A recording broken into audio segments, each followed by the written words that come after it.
Good evening. I'm Lori Cameron. I'm the director of the dance program in the Department of Theater and Dance at Pomona. And tonight I have the distinct pleasure of introducing three esteemed colleagues who are E. Neoman Wenton, Thomas Lebhart, and Leonard Pronko, all of whom teach in the Department of Theater and Dance, fortunately for all. Yes.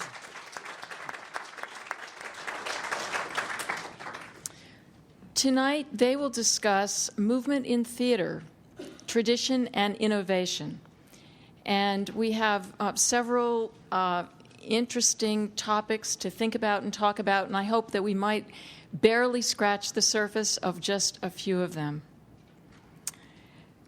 Theater is the arena in which the great themes of literature can be explored, in which history can be revisited, social issues illuminated, characters created and revealed or concealed. The theater is the world in which we come to be entertained, to be transported, to be challenged, and maybe even to be changed. What role does movement play in this ever-changing art form? Where has it come from? What are its traditions? And interestingly, I think to me, where is it going in the future? So I'd now like to say a few words of introduction about each of my colleagues, and then I'm going to ask them to introduce themselves in their first language, which is movement. And forgive me, I have to read because their accomplishments are so lengthy that I can't possibly do it from memory. E. Neoman Wenton is one of Bali's most accomplished dancers and musicians and is a highly celebrated teacher and performer. A native of Bali, he is descended from many generations of great artists. He first studied with his late grandfather, who was a master puppeteer, musician, dancer, and teacher. He later deepened his traditional training with formal study, first at Bali's Conservatory of Music, and then at the National Academy of Music and Dance in Jakarta. In addition to his studies with many, many well-known Javanese teachers, he also holds an MFA degree from California Institute of the Arts and a PhD in ethnomusicology from UCLA. Wenton is known not only for his traditional music and dance, but also for his creative East-West compositions and performance work. He's collaborated with numerous musicians, dancers, composers, playwrights, and choreographers worldwide, and has performed in such venues as Disney Hall in Los Angeles, major theaters in Mexico, and throughout Indonesia. He is an internationally recognized teacher, bringing his expertise to gamelan music and dance programs throughout Asia, the United States, Canada, Mexico, and Europe. Here in the U.S., he's taught at the Center for World Music at Berkeley, UCLA, University of Wisconsin, and many other colleges and universities. Here at Pomona, Wenton and his extraordinarily talented wife, Nanique, continue to nurture one of the college's true treasures, its gamelan ensemble. Wenton?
Thomas Lebhart did his undergraduate work in fine art at Rollins College, his graduate work with dancer Eleanor King at the University of Arkansas, and studied for 4 summers at Jacob's Pillow Dance Festival before he left for Paris on a Fulbright grant to study with Etienne Decroux. After working as Decroux's teaching assistant and translator for 4 years, he returned to the U.S. and began a teaching career, landing at Pomona College in 1982. Those fortunate enough to have experienced his classes or attending one of his many end-of-semester mime showings are witness to the exceptionally high standard for concentration and work ethic that pervades the studio space. As a performing artist, he's presented solo works and created lecture demonstrations here in the U.S. and in many countries in Europe, South America, and Asia. He teaches every summer in several venues in France and returns every January to teach in Paris. Editor of Mime Journal, he's published 3 books and is currently working on a 4th. His artistic and scholarly work has been supported by grants from the National Endowment for the Arts, California Arts Council, Ohio Arts Council, and many other arts funding organizations. He's the recipient of a Lifetime Achievement Award from American Theater in Higher Education and a French Ministry of Culture grant, among others. In addition to the teaching of acting, performance art, and devising performance, Tom has directed many traditional plays and created and devised theater productions. Outside the studio and classroom, he has worked tirelessly as an advisor to potential Fulbright scholars. But every day at 4:15, he pursues his true passion, the practice and teaching of corporeal mime. Thanks.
There are 5 phases.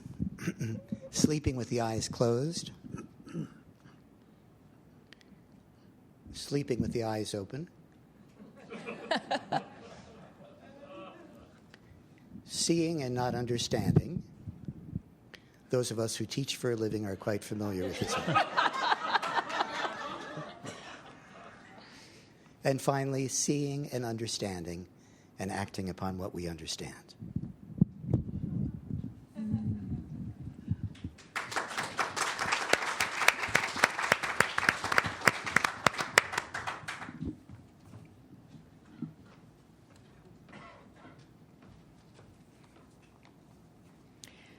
Leonard Pronko received his BA from Drury College, his MA from Washington University, and his PhD from Tulane University, all in French and Spanish language and literature.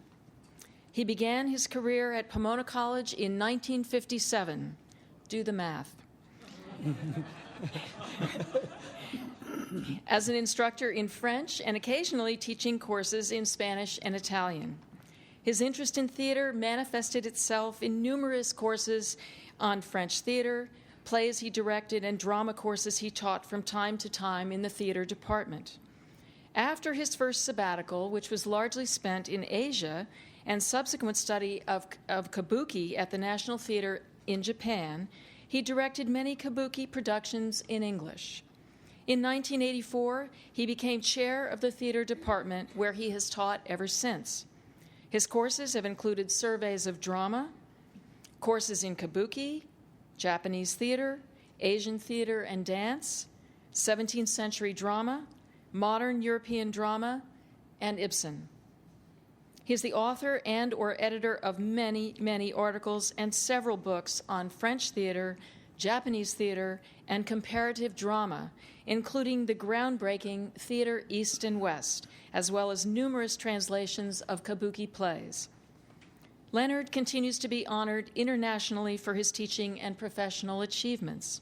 He's the recipient of 2 Distinguished Professor Awards at Pomona College, a Los Angeles Drama Critics Circle Award, Drury College Distinguished Alumnus Award, Tulane University Outstanding Alumnus Award. Leonard, it's a good thing you didn't get any more degrees. And the Order of the Sacred Treasure from the Japanese government. In 2006, he was made a Fellow of the College of Fellows of the American Theater. Next semester, he will teach world theater, kabuki to contemporary, and direct Molière's Tartuffe. Since I've been here so long, I'm going to move much less than my colleagues. I will move a very little bit, but I wanted just to describe a little bit the basic moves in kabuki, and that is to say the women's and the men's moves. If you think of a line, a gender line, with extreme masculinity at one end and extreme femininity at the other, we'd place the kabuki princess at this end, say, and the aragoto, or bigger than life, often villainous, heroic character at the other end, and with all varieties in between. I want to just show you a little bit of the basic men and the basic women.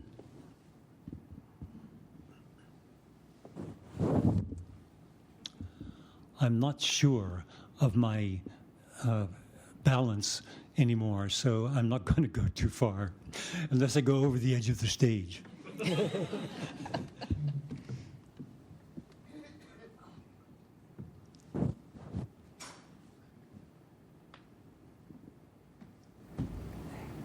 Maybe I shouldn't try this at all. The male gait is with the feet wide open. This is the strong man, because a sort of a merchant class person would have the feet like this. But the great warrior and aragoto characters have them this way. The elbows are away from the body. The wrist is up, broken you might say, but this way, not this way. And the knees are open as well. So that when the aragoto hero walks, just a samurai would walk, it would be like this, sort of. But the aragoto hero might use this kind of walk, a roppo walk, in which he kicks forward and then stamps and then brings the other foot up. I can't do it well anymore, I'm sorry. And when you get to the very other end of the line, the woman, and everything in kabuki is based on reality. And the woman's role in the world at that period was very restrained, and so she took up as little space as possible. The big heroic characters, the samurai rulers, took up the most space. But the women, no matter what class they belong to, unless they're villainous women play in a somewhat masculine way. But the woman keeps her knees together and her feet pigeon-toed. That helps to make the gown move, kimono move beautifully. Her elbows against the body, her fingers together, and sometimes scrunched up a bit because a man who's playing the woman has larger hands than a woman does. And when he walks, or she walks, her head will tilt a little bit. The forward foot, it'll tilt away from the forward foot, and the shoulder will go in the opposite direction. And then, as she takes the next step forward, it'll go this way, and back, and forth. So it gives, I don't dare do it anymore, but it gives a very willowy kind of look. So that's the basic difference, you might say. And you can see that it actually derives from reality. Another thing, perhaps, for example, women often hold their hands inside their kimono up here. And the younger you are, the higher they go. And the older you are, the lower they go.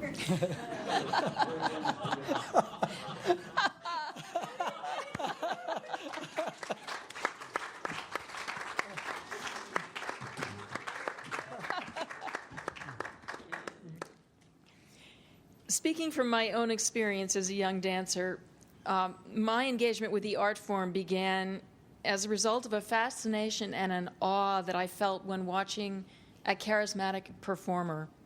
I remember saying to myself, I have to do that. I wonder if each of you might tell us what led you into this form that you have embraced in your career, and you all have different stories. Tom, I'd like to start with you. What possessed you to apply for Fulbright to study with Etienne Decroux? Like many people in the 1960s, I was in university to stay out of the Army, to stay as far away from Vietnam as possible. And I was taking a graduate degree in theater, and I had a teacher, Eleanor King, the Humphrey Weidman dancer, who showed a film in class of Decroux's work, of Decroux performing.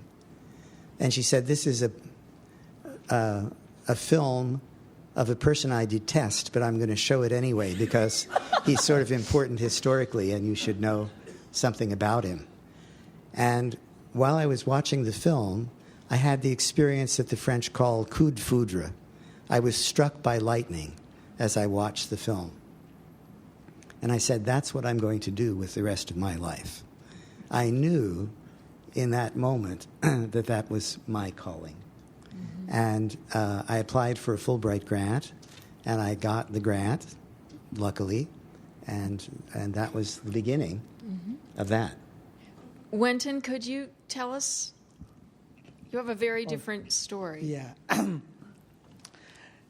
Good evening. I'm so delighted to be here, be with you, all of you in the audience, and so honored and privileged to sit beside you, the most great gentleman and great artist beside me here. So I'm so delighted. Yeah. With me, actually, I've seen this all my life. The thing I wanted to do, I started when I was 6 years old. Yeah, my grandfather he was a puppeteer, and he a dancer, also musician, and a teacher. And he just actually observed me through the year. I always imitate somebody, performer come to my village. In the evening, the next day, I imitate them behind my backyard. My father's, what are you doing there? Yeah, one time he just took me to the temple where the performance going on, the most magical play in Bali called Calonarang. So he took me to the temple, and I asked him, Grandpa, why you bring the costume for? Yeah, don't ask questions, just come with me. So he actually brought a costume for me. The costume for the dance, specially called Baris dance, warrior dance. So when I was 7 years old, so I remember my second grade school, and actually I never really formally study with somebody, just observe the dancer who came to my village to perform, and and there it dressed me up, and then put on my costume. Grandpa, I cannot do this. You can. Just do it. Oh, okay. And they dressed me up, and the music started. Very strong kind of music. So I remember all this sequence of the music because I heard them every day for practice in my village hall. So this year the music started.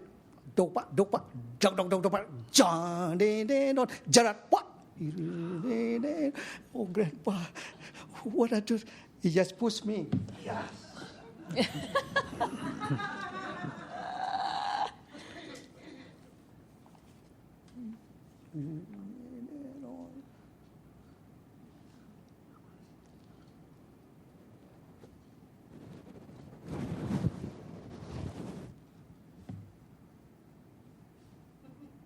Yeah.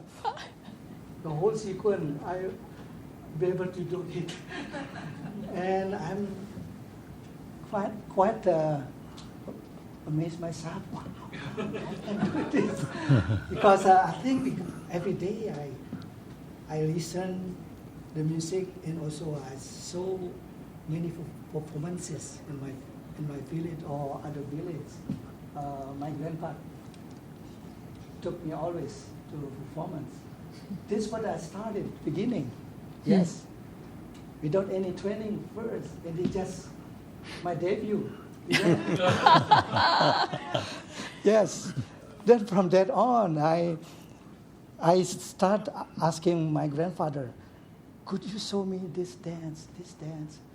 Yes, of course, I will show you like this. And they start teaching me after that.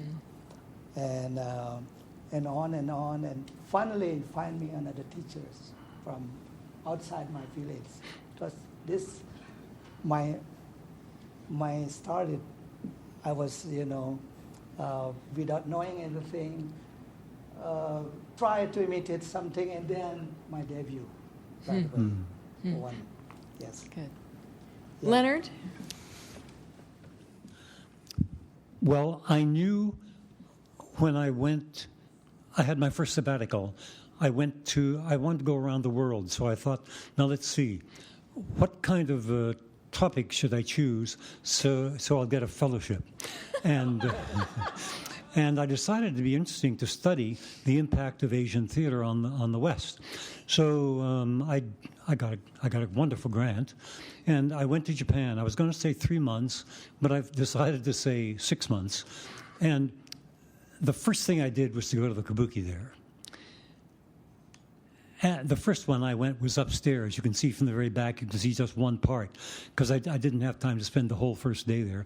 But after that, I got tickets, and I went, and I saw wonderful performances. It was such a revelation.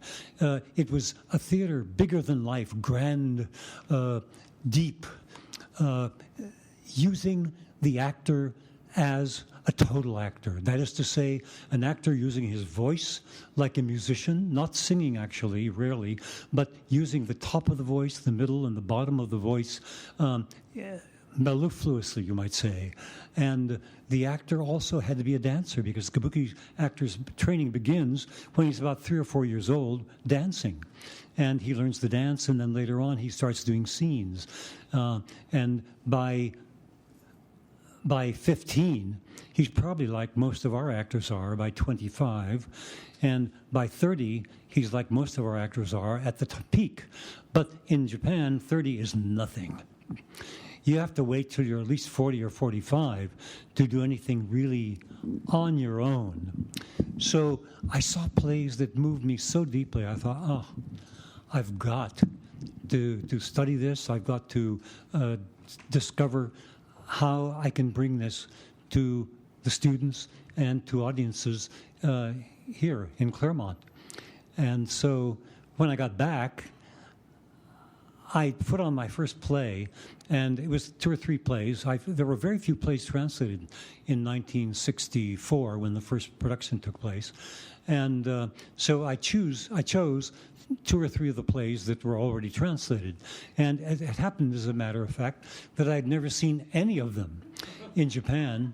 But I said, I'm going to create them as I dream of kabuki. So it wasn't real kabuki. It was what the Théâtre du Soleil director called kabuki imaginaire, imaginary kabuki. And I said, that's it, that's what I did.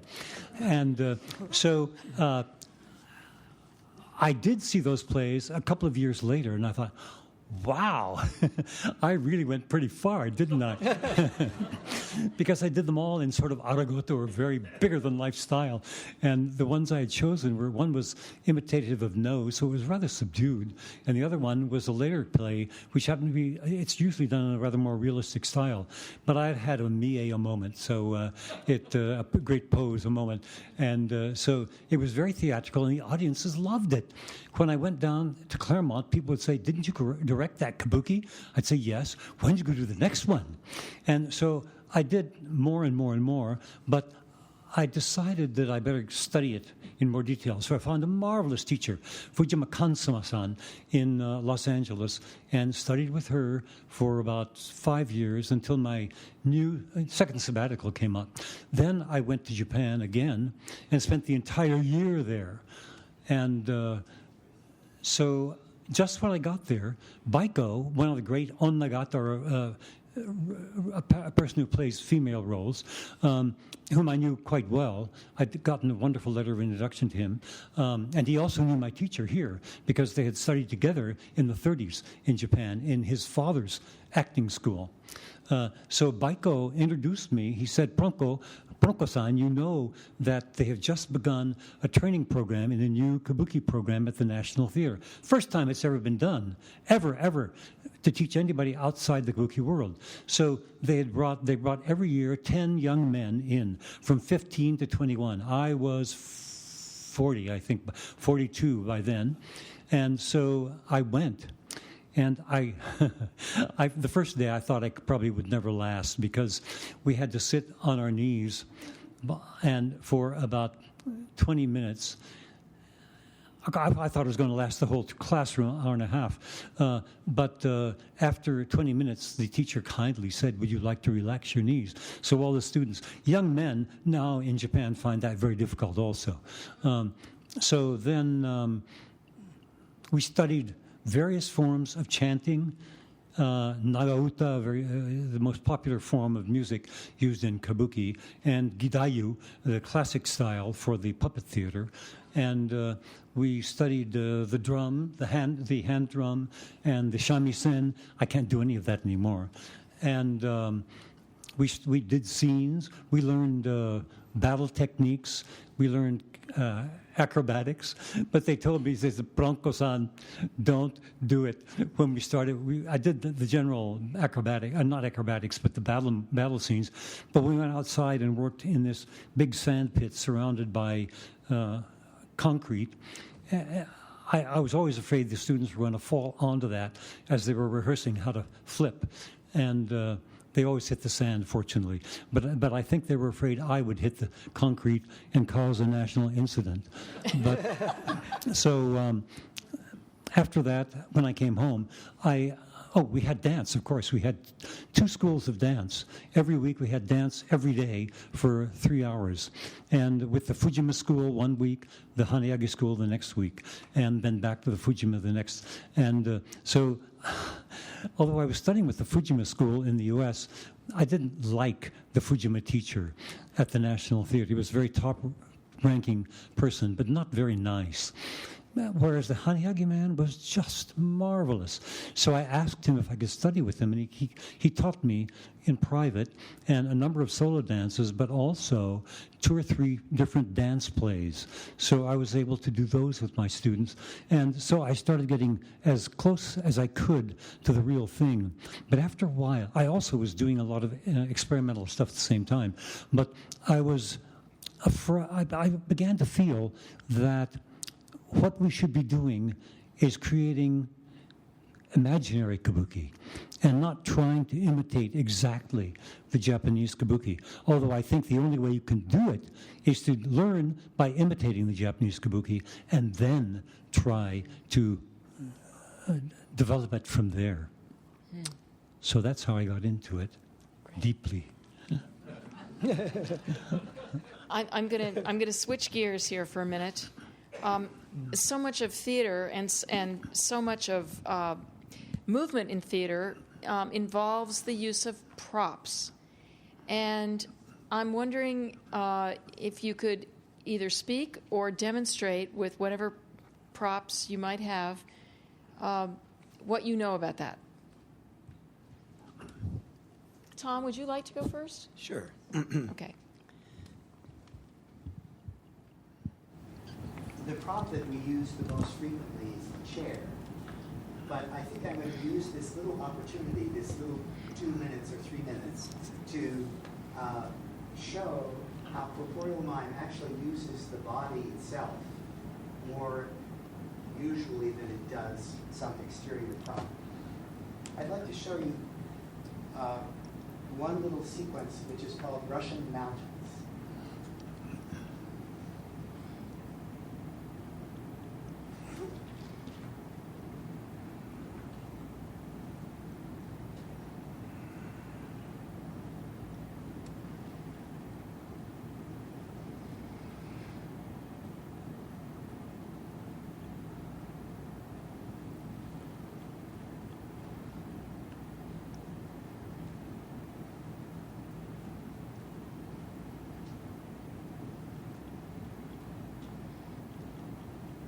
Have to do with Russian mountains. In French, Les Montagnes Russes is actually a roller coaster, an effect for an affair. And in 19th century pantomime, if you had something called the roller coaster, the father would be there with his son, come along. He'd open up the place, put him inside, close it, and they'd start up the side of the Russian mountain and then down the other side, etc. There would be a characterization. Ducreux was against characterization. He was against imitation. He was against pantomime. And he was a wild, raving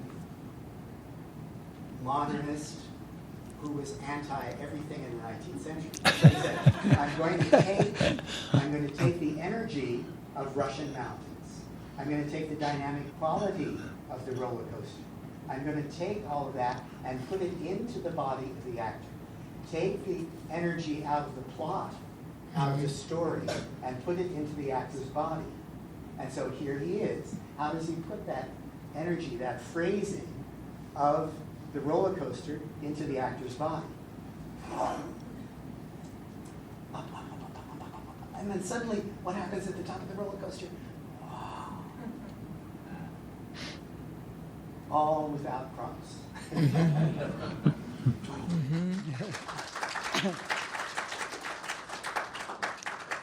Wenton? Yes. In Bali, many type of theater. The oldest one, so-called Gambuk, a dance drama. So before that, also known as Wayang Kulit, the Balinese shadow puppet play, the oldest type of form of theater in Bali. And then later on come Gambuk, around 14th century. Then now it's very famous theater using prop as a dance theater.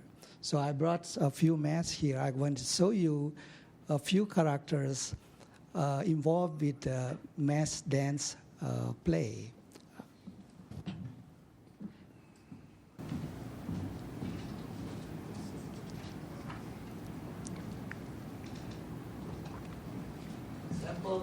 For example, this mass is an introductory mass before the actual plays take place.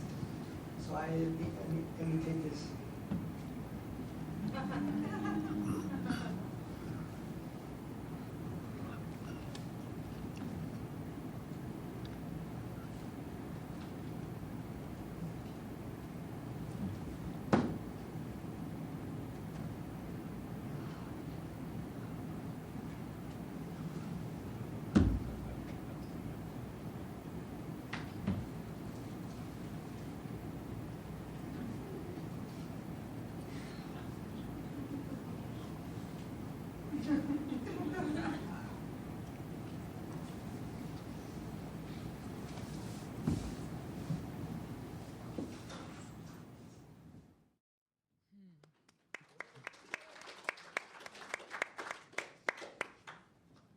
And come the old man reminiscing the youth.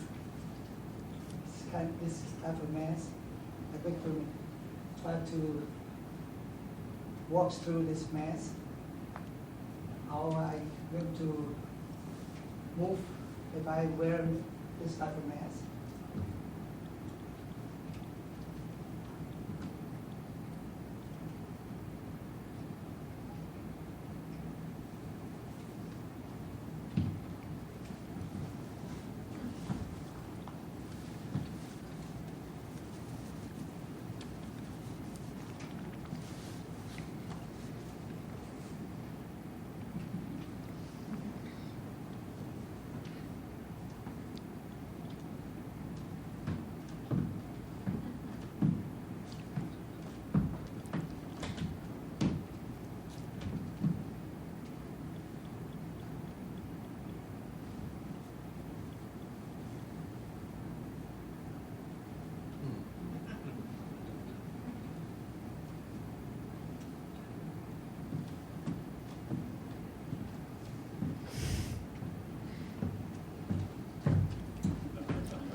Uh-oh.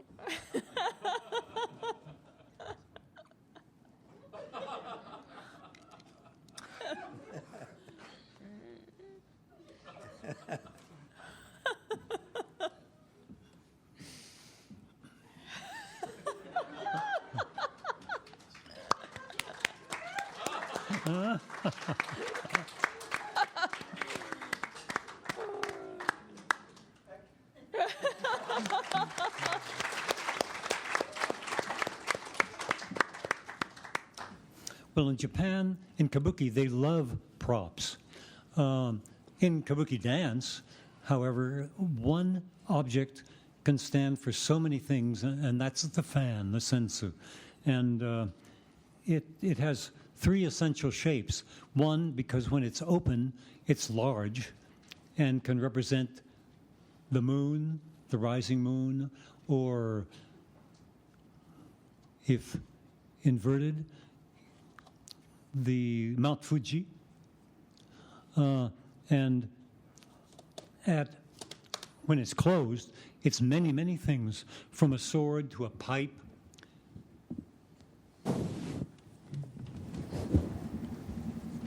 I feel like that old man we just saw.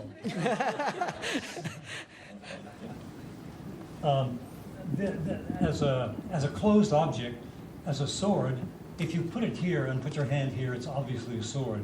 And if you draw it like this, it's a sword, or lean forward. And you might just hold the sword this way, or make it into a scroll, for example, and put your hand here and do a mie. Do a mie, which is always accompanied by clappers. Battari. So he might do this and do and that mie can be used in there are many, many, dozens and dozens of mie. And when you're doing a sword fight, and you might be fighting a man who has a spear. So this can be the spear also. It can be a halberd. So it can stand for many things in a battle. But as a pipe, if a woman in the 18th century, when a great courtesan would receive a lover or a client, then she would give him a pipe, and so he could smoke. They were very long and had very tiny heads, and so she would put in a little bit of this, and doing this, her of course the dancer's elbows would be in, and she'd be doing it like this perhaps, and then she might take a whiff and get her hand into her sleeve and wipe it off, and then hand it to him, offer it to him, and then the dancer might just take a turn, and when he comes around, he's like this, and he's the man smoking it. So a dancer interprets many different roles, of course, in one dance, sometimes, not always. Let's see, other things this might be. Well, of course, you could use it this way, but, oh, yes, open. This is using it as a sake cup. And a woman might have a bottle and serve some sake this way, and then close this. Oh no, leave it open, and drink her sake out of a very little cup. So you can see this has many uses, and so they don't use too many other props. Well, they do, I guess. They love props in kabuki. It ties it somehow to reality. It gives it guts sometimes. For example, if you're fighting a battle, why just stick with swords and things? If you're an arigoto hero, uproot a tree. And so that works beautifully. I'm going to switch gears again because we're moving along here time-wise. I know that all of you are avid theater goers and have seen theater productions all over the world. And I wonder what you've seen that has really struck you as being innovative in terms of the use of movement in theater in the last several years. Where I'm headed is where is movement in theater going, and what has really lifted you from your seats? Tom. Yeah. So the little presentation that I began with, the stages of consciousness and the rising up of the energy along the spine, and that energy getting larger and larger until it circulates out into the auditorium and underneath the seats of the spectators and up again through the actors' legs, crossing at the stomach, coming up, casting this net out, and including the audience in that circulation of energy. For me, that's what innovative theater is. And it can be Shakespeare, it can be Balinese theater, it can be kabuki, it can be the most avant-garde theater in the world, but if it doesn't have this actor circulation of energy, for me, it's dead. There are some people now who are trying to make theater with robots, and I think it's an admirable idea, but the thing that doesn't work is that the robot is not working on this circulation of energy along the spine, which is always going up and down, slightly changing according to the temperature of the room and according to the temperature of the plot or the situation. I call this the Atmos clock school of theater movement. As you all know, the Atmos clock is something that you're given when you retire, and it's a very attractive clock you put on your mantle, and it never needs to be wound, and it does not have to be plugged in. It reacts to the barometric pressure changes and the slightest ones, temperature changes in the room and barometric pressure changes in the room. So the theater that I've seen that's touched me the most has always been theater and dance that has this energy movement along the spine.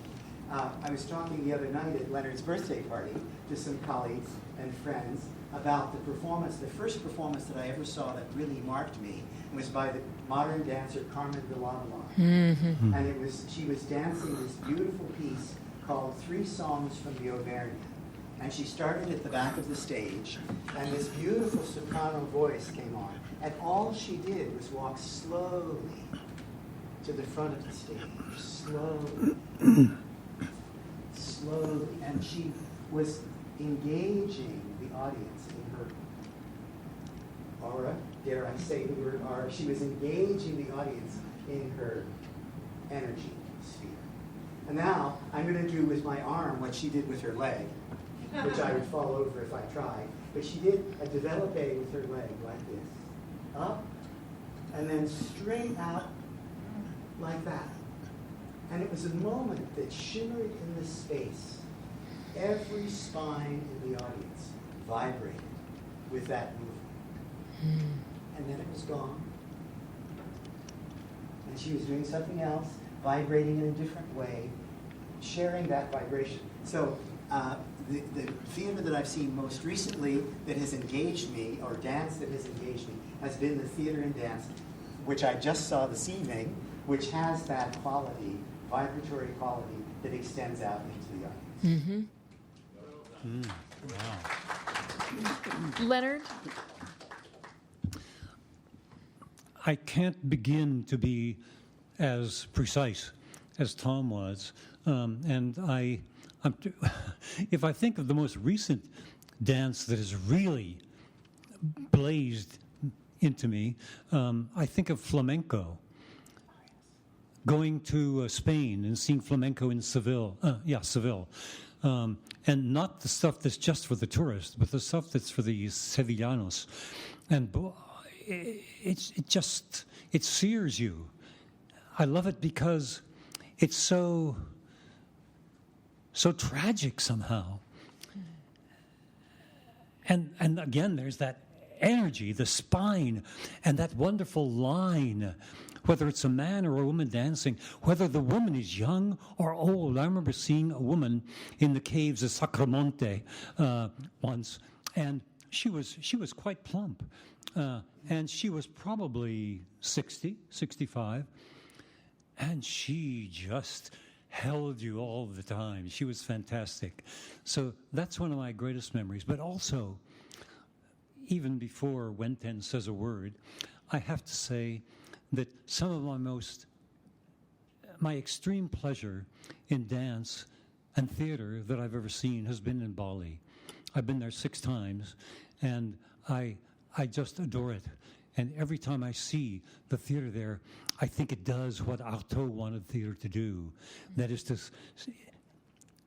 wound you and leave a great scar. Just one. Wenton? Yeah. Well, to me, to see the classical Indian dance, the Bharatanatyam, I privileged to see the most famous Bharatanatyam dancers, Bala Saraswati, the late Bala Saraswati, and is so much involved. Formal movement, then improvisation.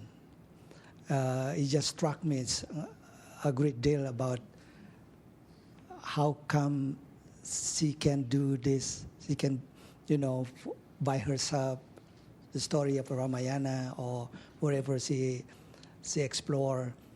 It's incredible, precise, technically, rhythm-wise with the music, and then be able to improvise back and forth, portray God Shiva, then later on maybe Rama, then dance maybe Sita, the princess, and so forth. Yeah, and so this is maybe well trained.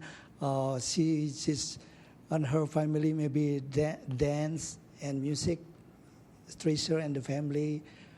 That is probably part of that, or well trained. Or she lived for many years as a professional dancer. I saw her many times in Berkeley and other cities and maybe San Francisco. So Bharatanatyam dance to me, yeah, also wonderful. Of course, some of great modern dancers in America. I cannot tell you when I see this. I've been to New York to see Martha Graham, for example, and this inspired me also to move to dance. Yeah. Yes. Okay. Yes. Thank you. I have so many more questions, but I think I'd like to open it up and ask you if you have any questions for Leonard or Wenton or Tom.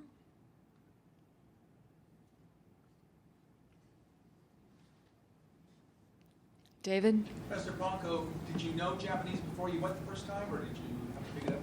Yes, before I went, I spent a year studying Japanese, and then I went and only knew mainly Japanese people there for those 6 months. And then I kept going back every summer and continued studying a little bit. But I think I reached a plateau after the first year, and I've never gone above it. But it was a pretty good plateau to begin with. But because when I met my friend Takao in Japan and told him I had been there, I think I said 2 months, he thought I'd made a mistake and meant 2 years. So I guess I could express myself pretty well. But of course, I was fortunate to meet Takao because he knew English. He didn't speak English yet, but he had studied it the way the Japanese learn it, which is to read. And so he had a huge vocabulary. So he usually knew what I was trying to say and could tell me the Japanese word. Eric? Lori, I congratulate you on your skill at bringing these gentlemen out to not only talk about movement, but also show us movement, which it's a very hard thing to articulate. You all did such a great job complimenting each other. I've had a wonderful time. I had a question for Tom. I would not ever have been able to answer your question about what is the most recent theater that has inspired you in that way. I think it's the most brilliant response. I just had one question. I've heard about the robotic theater, and I think Edward Gordon Craig even was talking about it. But I've been studying with Leonard Kabuki Theater when I was a student at Pomona. I was amazed to see these beautiful films that he showed us of Bunraku puppets. And when I was in Japan, I didn't get to see that. I always regretted it.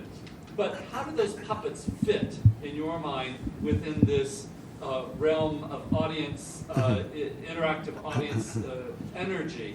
And is it through the people manipulating them? Yes. Then? Is that how that Yes. works for you? Yes. Does it work for you? Do you think those puppets work?